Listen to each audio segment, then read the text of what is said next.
আমরা সনাতনী হিন্দু, আমরা খ্রিসমাস ডে পালন করি না, আমরা তুলসী পূজন দিবস পালন করি।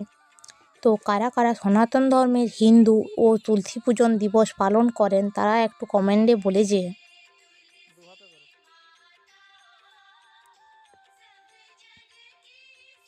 আর আমার ভিডিও তোমাদের যদি বা আমার কথাটা তোমাদের যদি ভালো লেগে থাকে তাহলে লাইক কমেন্ট শেয়ার করবেন, যাতে আরও মানুষরা জানতে পারে আজকে তুলসী পূজন দিবস।